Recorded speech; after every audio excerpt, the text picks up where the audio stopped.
It's fine to use credit cards. I have no problem with that. I love them. The points can be fantastic. But if you're not paying them off each month, the points are never worth it. The cost is too high. When I started diving into it, I remember looking at the bottom of a Visa statement. It said if you continue to pay the minimum payment, you'll have this total amount paid off in 72 years or something. Honest to God, I had to read it again.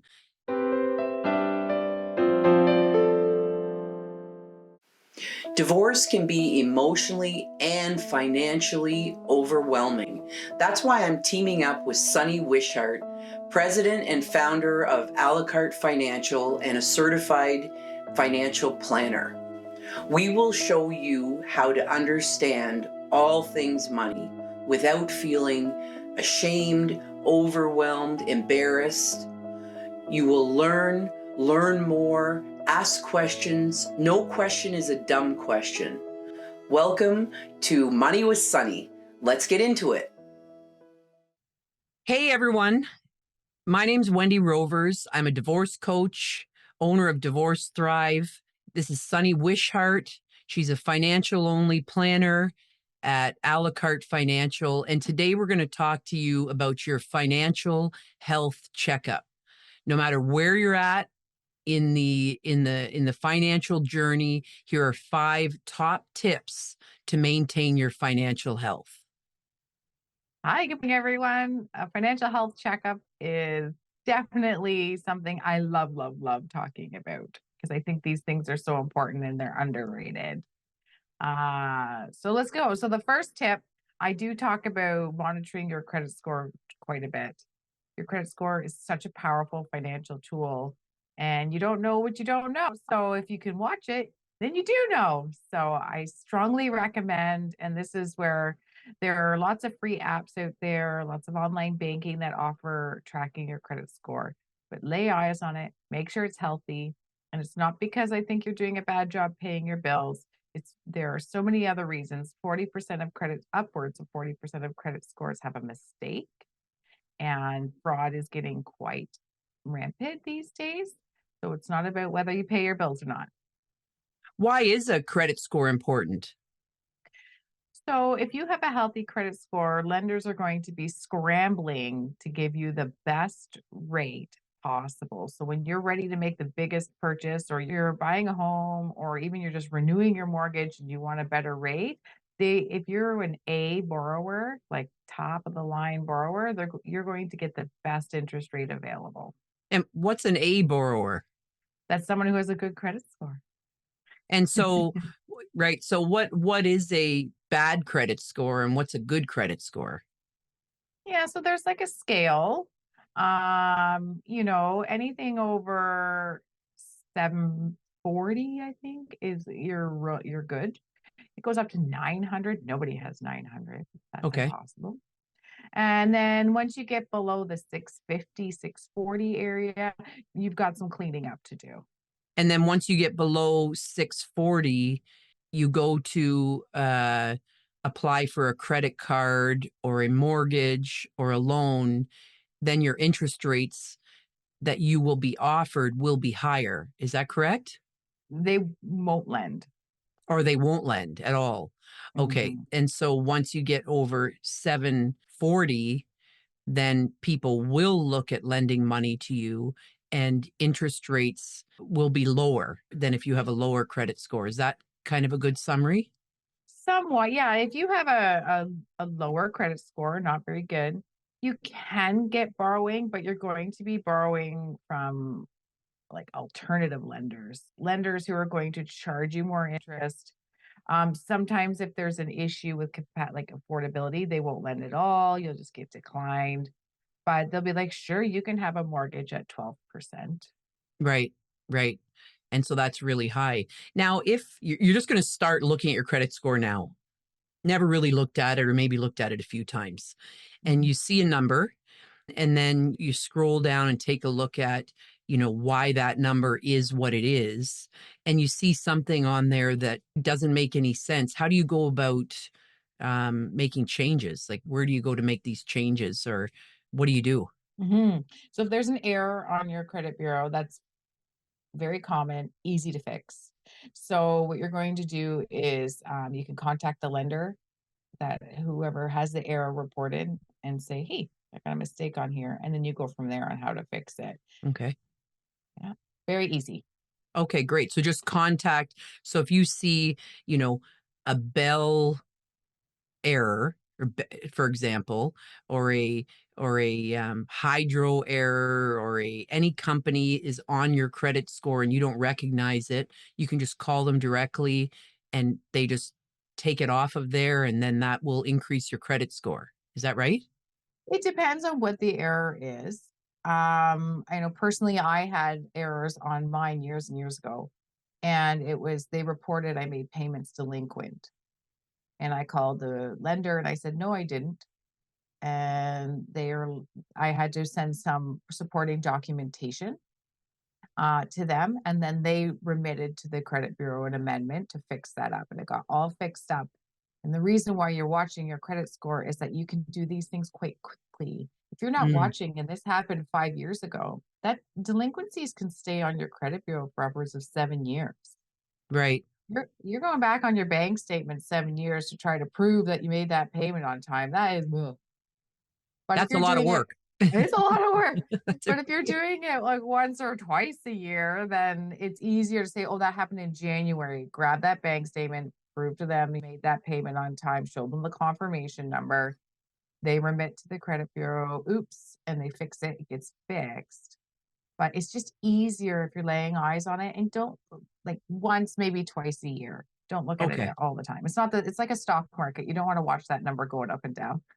Okay. Great. Great advice. All right. What's next? So number two, I really like to make sure I speak to this, and is work savings programs. So, people are like, I'm really worried about retirement. I need to start saving to an RSP. And the first place I'm going to send you is, what does your employer offer? Because if your employer has matching programs and you're not participating in those, that is an absolute ton of free money and compensation on the table, that we're going to start there.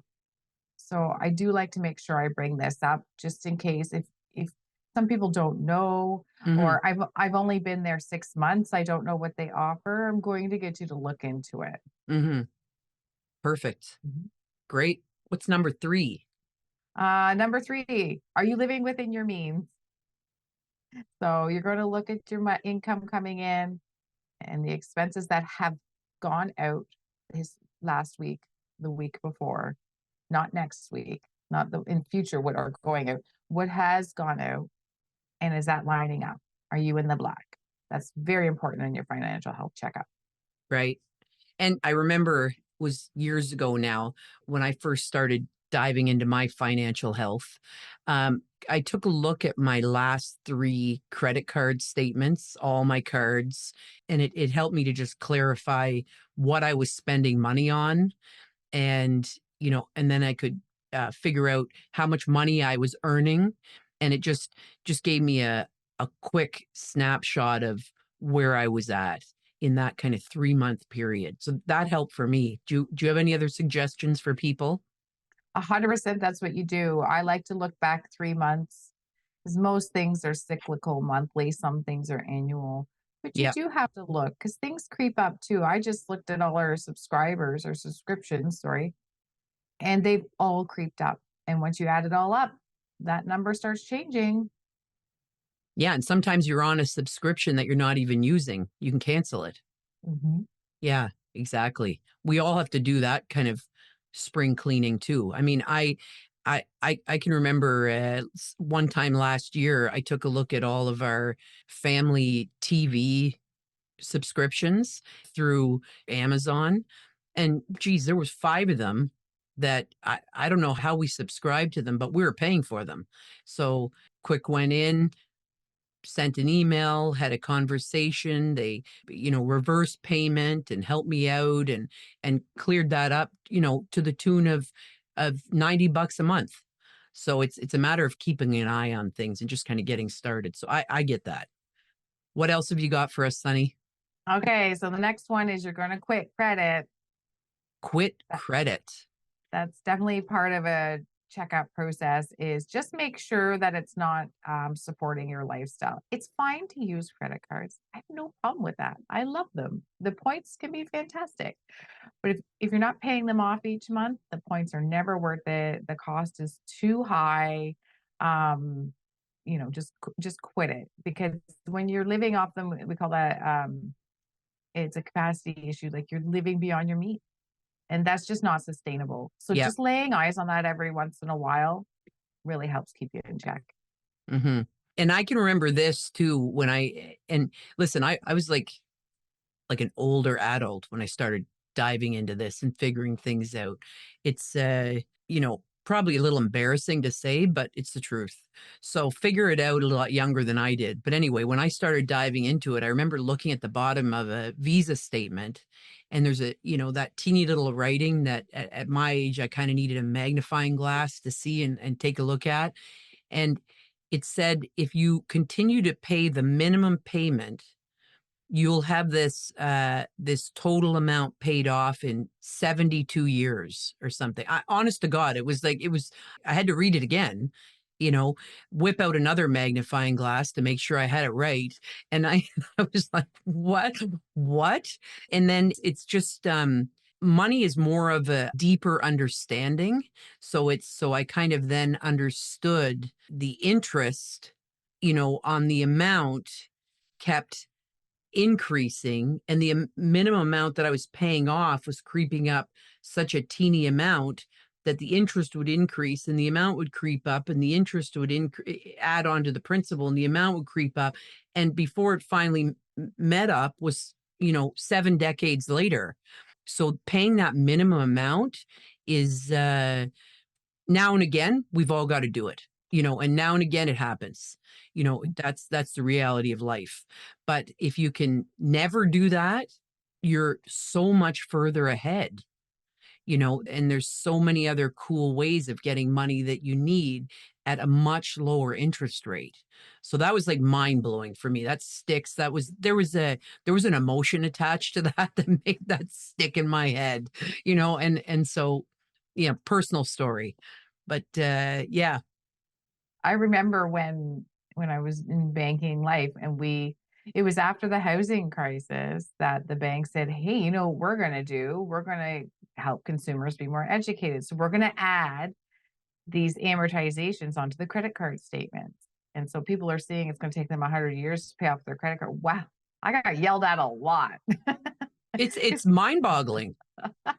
Yeah, when you first read that and then you start to think about it, you think, well, that doesn't make any sense. And then that you can't let that happen, so now what? Yeah, so it was like, whoa, yeah, blew me away. And it's something I think, I can't be the only one who never looked at that little line. I think a lot of people don't, and they just don't pay attention to it and don't understand the significance. Yeah. So what have you got for us next? Is this the final 5th tip? All right. The last one. And I ask people to do this at the start of every year. Net worth. I really want you to track your net worth once a year, annually, ideally. That's where you just list everything you own and then take out everything you owe and have that net number, net worth. So I own this house, I own this car, I have these investments, I have this Monet painting, and then I have this mortgage, I have this car loan, equals. And you just want to do that once a year, because I call that your financial barometer.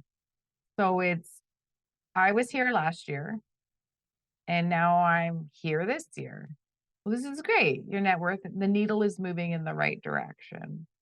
And then sometimes your net worth doesn't, and it moves down. And it's not that you did anything wrong necessarily, but just reflect on why the needle moved down. Did your house value drop? Did your investments, did the markets have a tough go? Or did you just spend too much? So it's an awareness. It's a barometer awareness. And I can tell you that has to go on my to-do list. I need to know my barometer awareness. I don't think I've put that statement together now for 3 years. And And I think it's because I'm scared to put it together. And I need to step into my own reality here and figure this out. So, yeah. Okay, cool. So let's recap. What are the 5 tips that we're sending people away with today? Okay. Credit score, work savings programs, live within your means, quit credit, net worth. Great. High five. Bam. Thanks for hanging out with us today. Know that you're perfect, you're awesome, you're worthy, you're loved, and we will see you again next week.